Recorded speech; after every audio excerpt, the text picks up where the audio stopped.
Bismillahirrahmanirrahim. Assalamualaikum warahmatullahi wabarakatuh. Alhamdulillahirabbil alamin. Wassalatu wassalamu ala Rasulillah. Amma ba'd. Alhamdulillah. Yang pertama kita bersyukur kehadirat Allah Subhanahu wa taala. Pagi ini kita kembali dipertemukan oleh Allah Subhanahu wa taala dalam rangka kita semuanya beribadah, mengabdi kepada Allah melalui aktivitas belajar pada kesempatan kali ini, dan marilah kita niatkan pertemuan ini dengan bacaan basmalah. Mudah-mudahan ini menjadi amal soleh bagi kita semuanya. Bismillahirrahmanirrahim. Dan untuk kesempatan kali ini anak-anakku semuanya, insya Allah kita akan melanjutkan lagi pelajaran terkait dengan bab yang menggembirakan bagi kita semuanya adalah bab pernikahan, bab perkawinan.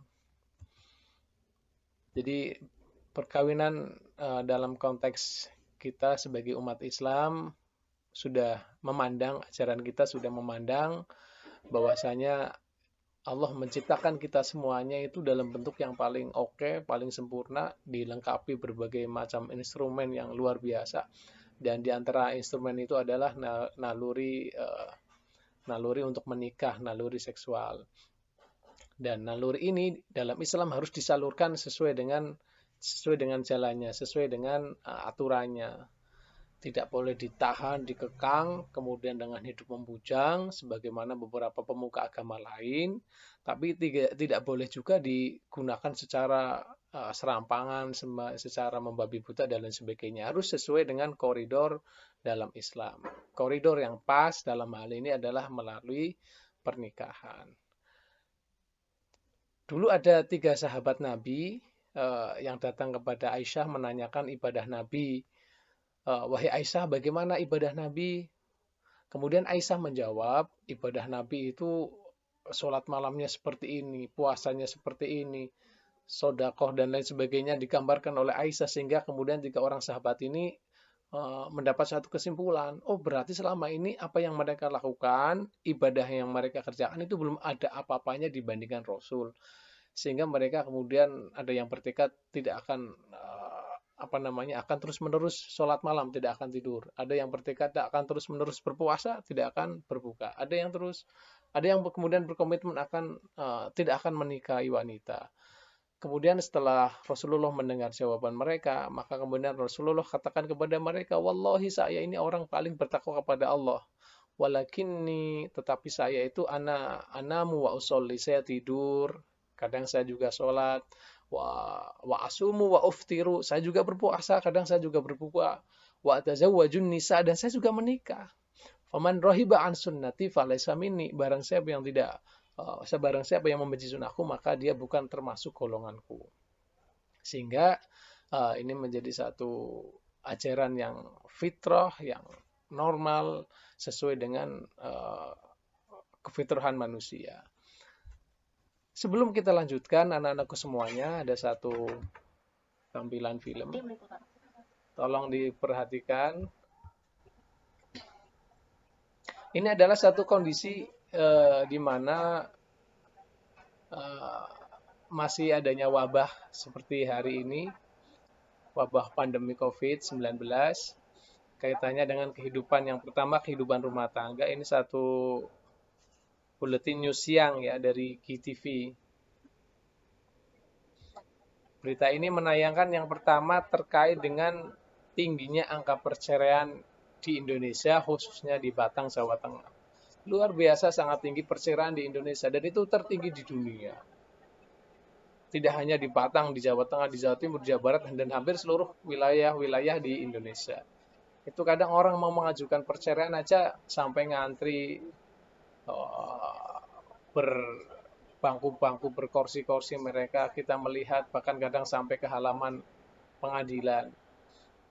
Ini kebanyakan mengajukan perceraian karena faktor ekonomi di masa pandemi ini. Masih dalam satu rangkaian berita, saya skip.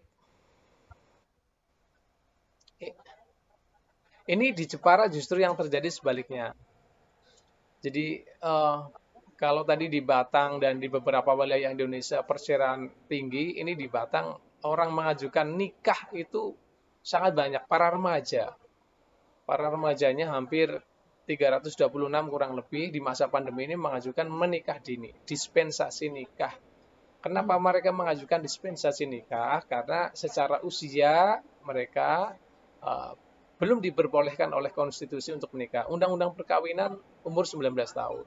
BKKBN bahkan lebih tinggi lagi, laki-lakinya harus 21, 24, perempuannya 21 tahun. Ini yang terjadi di Indonesia seperti itu. Ini yang tadi di Jepara, mengajukan pernikahan dini, naudzubillah hampir 52%-nya dalam kondisi hamil. Kemudian di perkiraannya juga di Indonesia sangat tinggi nih. 1000 kasus per hari di bulan Februari, 29 kasus setiap jam. Ini kan sesuatu yang Masya Allah menjadi satu keprihatinan kita bersama karena kita mayoritas umat Islam di Indonesia. Tentu ini menjadi satu hal yang harusnya menjadi pelajaran besar khususnya bagi remaja, bahwa betapa di Indonesia pernikahannya cukup tinggi, bahkan yang belum sesuai undang-undang usianya aja mereka ngebet untuk menikah. Begitu juga perceraiannya. Mungkin karena usia pernikahan yang pelakunya masih muda sehingga ketika perceraian pun mereka dalam kehidupan rumah tangga mereka banyak yang tidak bersabar dengan masalah-masalah yang terjadi. Ini sekali lagi menjadi pelajaran besar bagi kita semuanya, anak-anakku semuanya, bahwa pernikahan itu adalah sesuatu yang harus disiapkan secara mental, disiapkan secara spiritual terutama, dan ini harus kita pelajari sebaik mungkin ya, karena Rasulullah Shallallahu Alaihi Wasallam melalui Abdullah ibnu Mas'ud pernah mengatakan, An ibni Mas'udin radhiyallahu anhu qala lana Rasulullah sallallahu alaihi wasallam ya ma'syar syabab man istata'a minkumul ba'ah falyatazawwaj fa innahu ahadu lil basar wa ahsanu lil farj wa man lam yastati' fa alaihi bis-shawm fa innahu lahu wijaa'un. Jadi ini anjuran Rasulullah sallallahu alaihi wasallam kepada para pemuda. Wahai para pemuda, ya ma'syarus sabab, man istata'a minkumul ba'ah, jika kalian mampu al-ba'ah, memberikan nafkah lahir, nafkah batin, hendaknya kalian menikah.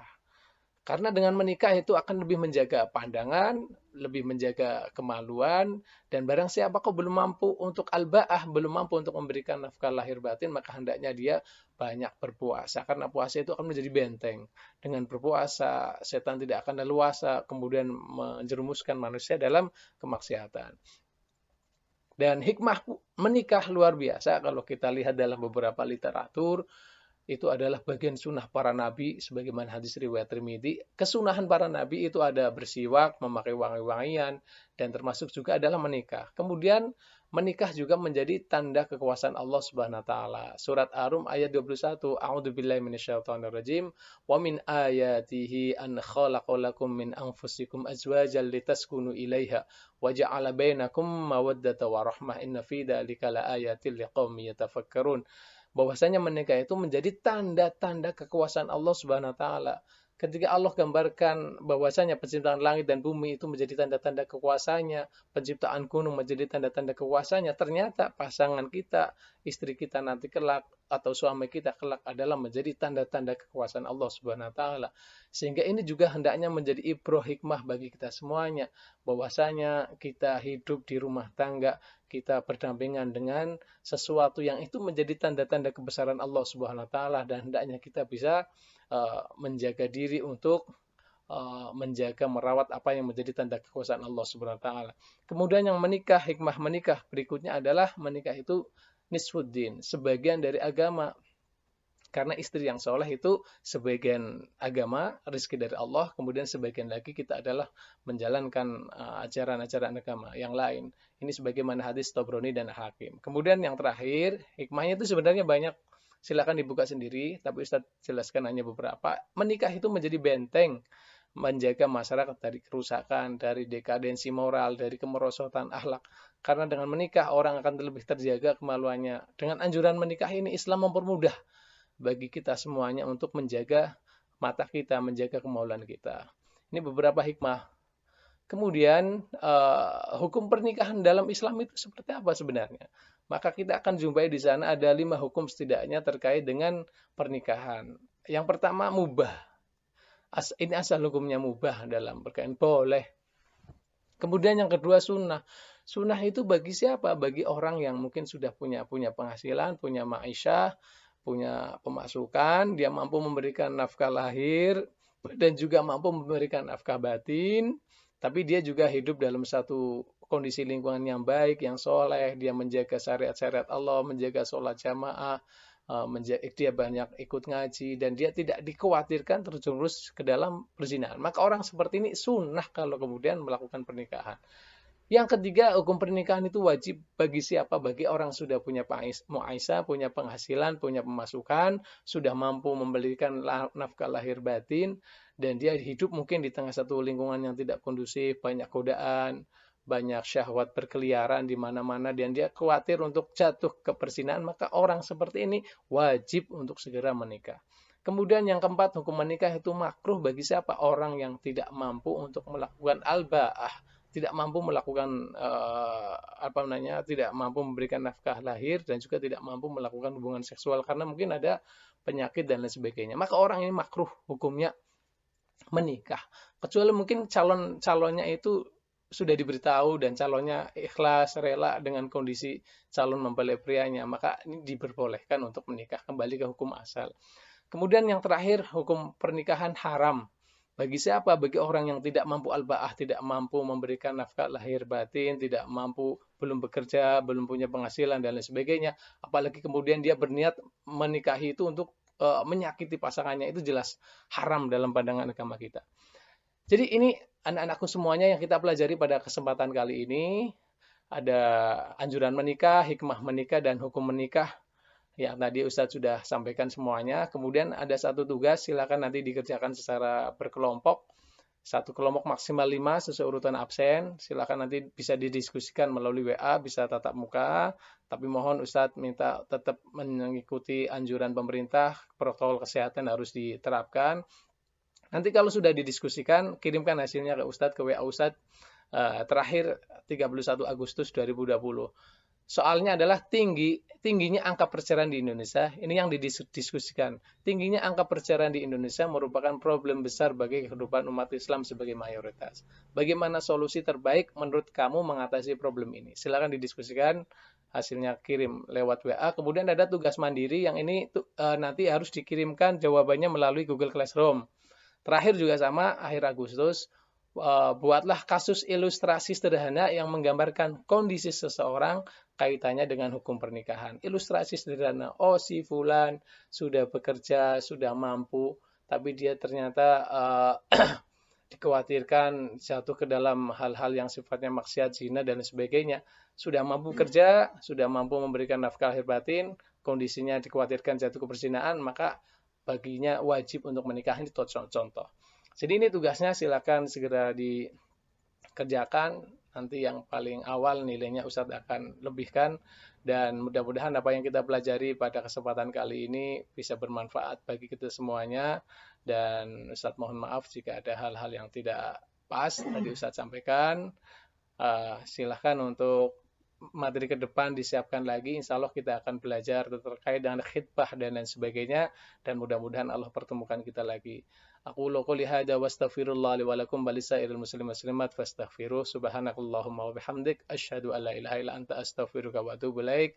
Assalamualaikum warahmatullahi wabarakatuh.